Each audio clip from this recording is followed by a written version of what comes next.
Hello बच्चों। आज हम अपनी अगली ऑनलाइन क्लास के अंदर कोइलिस पल के बारे में बात करेंगे। क्या होता है? करो। कोरियोलिस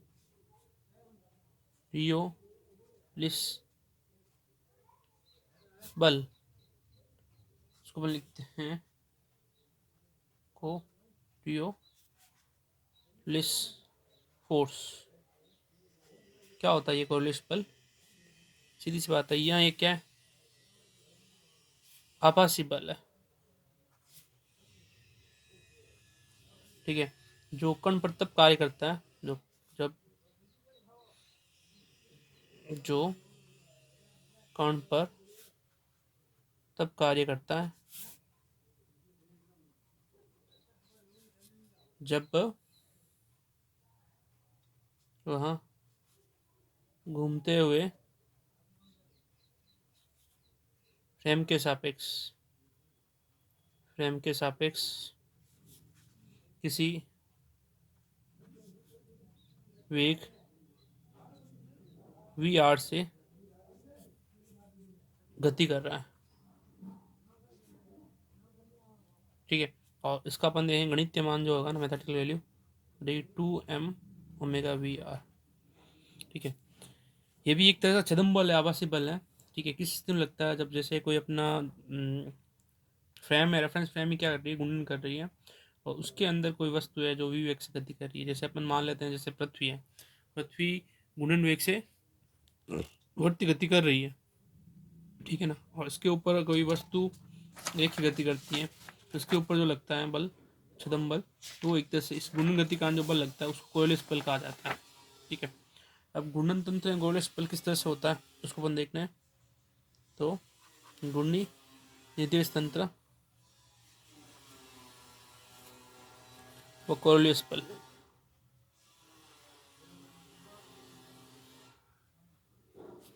ठीक है, इसमें अपन देखते हैं कि माना कोई कण, माना किसी स्तर निर्देश तंत्र एस में किसी कण पी के निर्देशांक है, निर्देशांक एक्स वाई जेड है, पी के निर्देशांक X comma Y comma Z है। ठीक है, और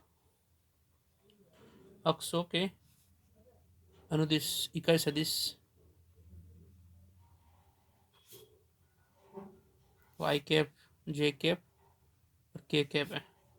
तो कण पी का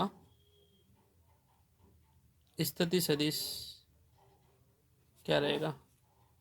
वो रहेगा आ बराबर एक्स आई कैप वाई जे कैप और जेड के कैप। समीकरण 1।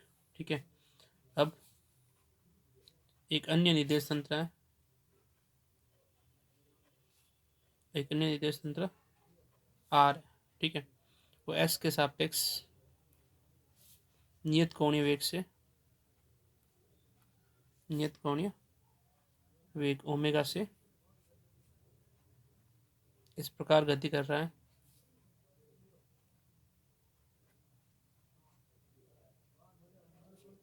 कि दोनों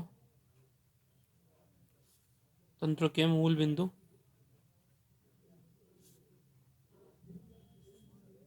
संपाती रहे, संपाती रहे। तो इस स्थिति में क्या रहेगा?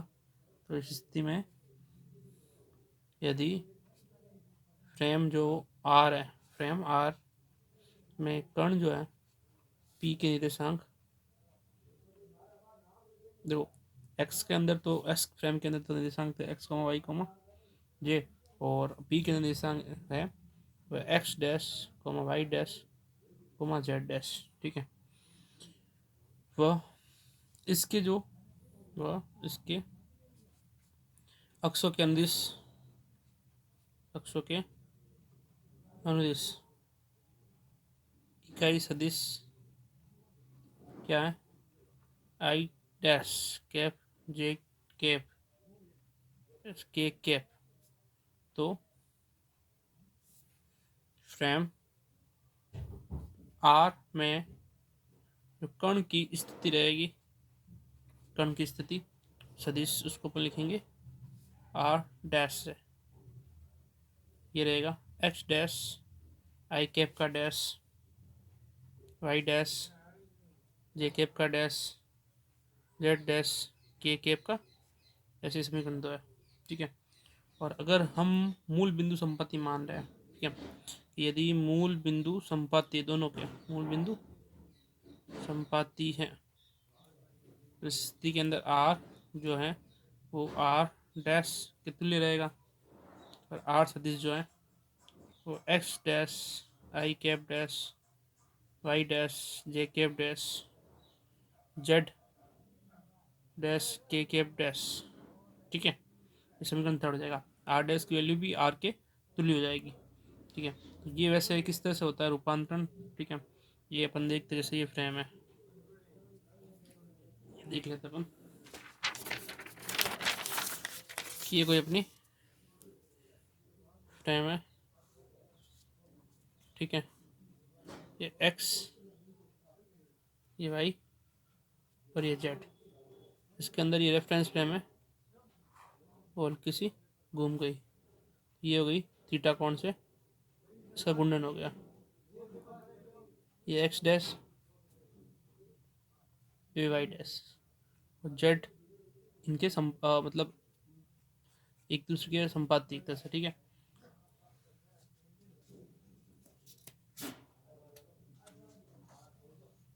अब यहाँ पे जो अपन ने आर निकाला ना, वो आर विस्थापन का सदिश हो गया। ये आर है ना, आर सदिश ये विस्थापन हो गया, X dash I cap dash, Y dash J cap dash और Z dash K cap dash. ठीक है, इसका अपन को लेना है वेग।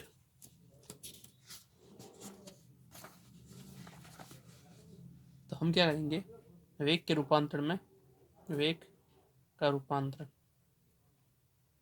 इसमें याद देंगे, इसका एक बार अवकलन। ठीक है, तो अवकलन करेंगे D R upon D T, तो क्या रहेगा D X dash D T I cap dash plus X dash D I cap D T plus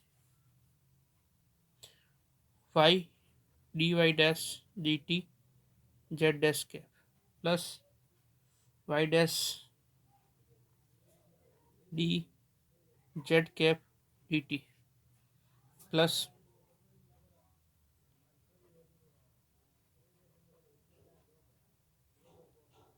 D Z dash upon D T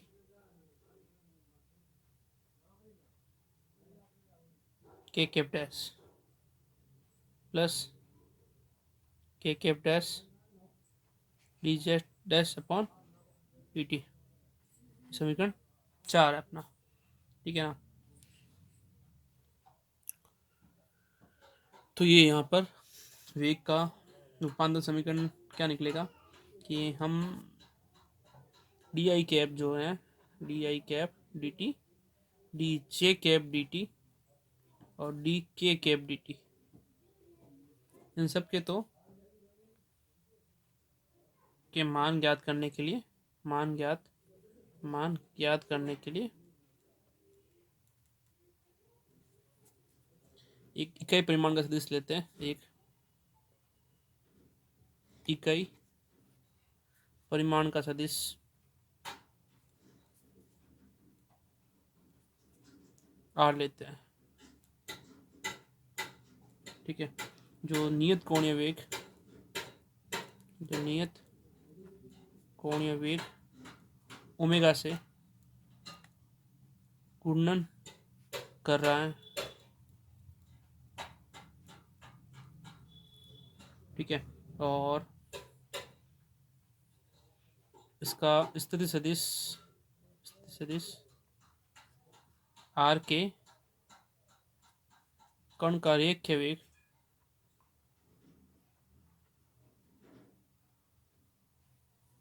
v बराबर ओमेगा क्रॉस आर है, v omega are होता है। ठीक है, और वेग को अपन क्या ले सकते हैं, वेग को अपन ले सकते हैं डी आर डैश बट्टा टी टी, डी आर बट्टा टी टी विस्थापन को अंदर को वे कहेंगे, ये जगह ओमेगा क्रॉस आर। ठीक है, अब इनके अंदर अपन अलग घटक ले रहे हैं, जैसे घटकों में विभाजित करते हैं।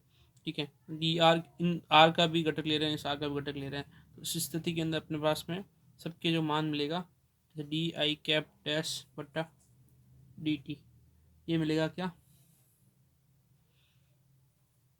Omega cross I dash cap D J cap बट्टा डी टी का डैश का मिलेगा ओमेगा क्रॉस जे कैप, और डी के कैप डैश बटा डी टी का मिलेगा ओमेगा क्रॉस के कैप डैश।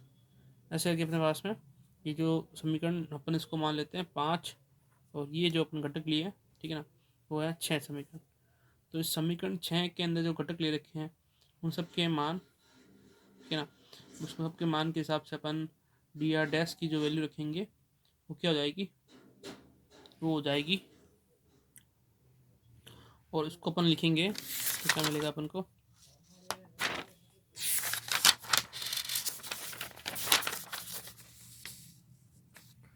ये अपन आगे देख रहे हैं किस तरह से देखेंगे इसको, कि जो डी के डैश आर डी टी रहेगा वो रहेगा D dash T T I dash cap D Y dash D T J dash cap, और D Z dash D T A cap. अतः जो समीकरण, इसको मैं 7 मान लेता हूँ, समीकरण 4 के अंदर, ये जो 4 समीकरण था अपना, इसके अंदर ये और ये, इनकी वैल्यू तो अब रख देंगे एक तरफ, दूसरी तरफ इनकी रखेंगे। क्या होगा, समीकरण 4 में 7 व 6 से मान रखने पर D R upon D T D dash R upon D T plus omega, ठीक है ना, omega cross I dash H dash omega, ठीक है ना, और सबका अलग omega cross I cap dash omega J dash हो जाएगा वाई डैश, और ओमेगा के कैप डैश जेड डैश। ठीक है, जिसको अपन लिख सकते हैं D R upon D T बराबर D dash R upon D T plus omega cross X dash I dash का cap Y dash J dash का cap Z dash K dash का कैप। ठीक है, इसको अपन लिख देंगे D dash R D T plus omega cross R vector. ठीक है, आर डैश और आर एक समान है, ऐसे तो ये आर डैश है, ठीक है ना, लेकिन अपन को पता है डी आर डैश और ये आर इक्वल है। ठीक है, तो D R upon D T की वैल्यू ये हो जाएगी, इसको लिखेंगे वेग से, इसको वी डैश वेग से, इसको ओमेगा डैश और इसको आर से। ठीक है, ये अपना जो समीकरण है, ठीक है, इसको अपन 9 समीकरण कह देते हैं, इसको 8 कह देते हैं।